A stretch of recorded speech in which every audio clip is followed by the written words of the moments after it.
On September 16, a Chinese Coast Guard vessel fired water cannons at a Philippine vessel near Hualien Island in the South China Sea.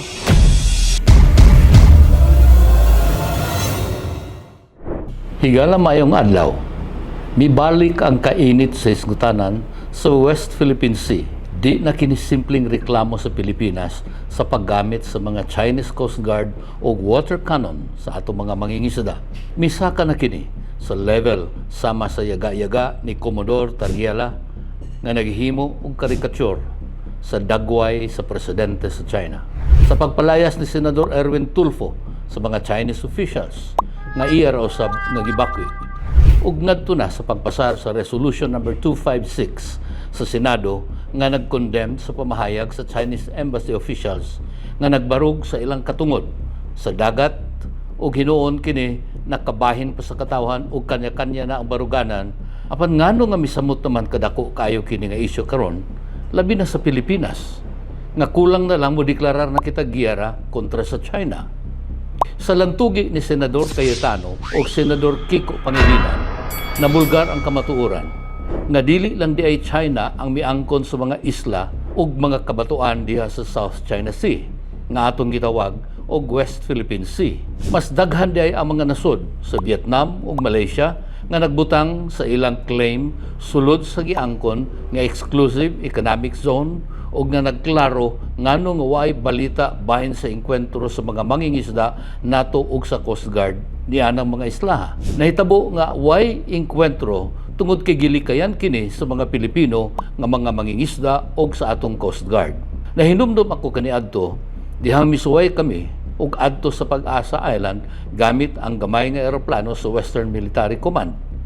Ug ako mismo nakakita na dunay mga flag sa ubang mga nasod sama sa Malaysia ug Vietnam nga mas duol pa diha sa Palawan kaysa Pag-asa Island. Mao di ay nga permi nato maengkwentro ang China diha ug dili ang mga taga Vietnam ug Malaysia nga dunay samang angkon ni anang lugar tungod kay atong gilikayan. Sa giingon ko na sa lantugi sa Senado ni Senador Cayetano ug Kiko Pangilinan, gilikayan nato nga makaduol ug nga makapangisda sa mga lugar nga giangkon sa Malaysia ug Vietnam bisan og nahisulod kini sa atong angkon nga exclusive economic zone. Kung mulikay maday kita ni anang mga lugar nga angkon usab nato nga sulod sa atong economic exclusive zone nga kita mulikay sa mga isla nga giangkon sa China, walay daotan ang atong claim. Ato lang i-assert ang atong right sa atong soberenya. Apan ngano nga selective, ngano nga di kita musurang-surang sa ubang mga nasod nga dunay samang angkon sa China. Nahadlok ba kita sa Vietnam ug Malaysia ug dili sa China? Ang tubag sa Pilipinas, di kuno nato kontrahon ang ubang nasod kay aron atong mahimong aliado kontra sa kusgana nga nasod sa China. Nabalaka ako nga laom pa dinhi ang komplikasyon.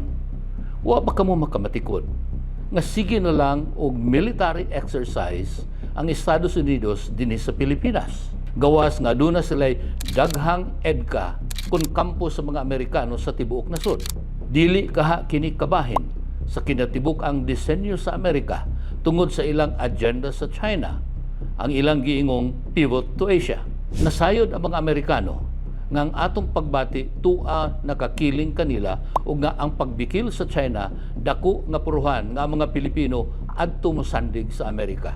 Mugawas nga miapil na kita karon sa bangi sa Amerika o sa China tungod kay hapit na maapsi sa China ang Amerika sa kusog pang ekonomiya o pang militar. Atong mabalikan ang pamahayag ni Senator Albert J. Beveridge sa January 9, 1900, akong usbon, 1900 pa, at ubangan sa Senado, iyang ipamahayag nga ang Pasipiko, iya sa Amerika, ug ang China, mao ang pinakadako nga baligyanan og produkto. Ug mas duol ang China sa Amerika kumpara sa Europa ug sa Russia. Ug ang agianan sa pinakadako nga consumer, ang China, mao ang Pilipinas. Ang Pilipinas mao ang ganghaan paingon sa China. Aron mo dayon sa paglambo ang Estados Unidos. Kini nga record nagpabilin nga mao ang palisiya sa Amerika sa Pasipiko. Nausab ang panahon ug ang China migukod na sa paglambo sa Amerika. Sama sa Amerika ang China dako na usab kayo karon og interest sa pagkontrol sa South China Sea. Ang South China Sea mao ang agianan sa 75% sa export ug import sa ilang nasod. Buti pasabot, kung mawala kanila ang kontrol sa South China Sea, mamiligro ang ilang ekonomiya. Kung grabe ang atong kasuko, nga dili makapangisda ang mga Pilipino sa atong angkon nga dagat, masamot pa ang kasuko sa mga Chinese. Kung ang nasod nga buot mo kontra kanila, gipaluyuhan di ay sa Estados Unidos. Una-hunaon nato og maayo.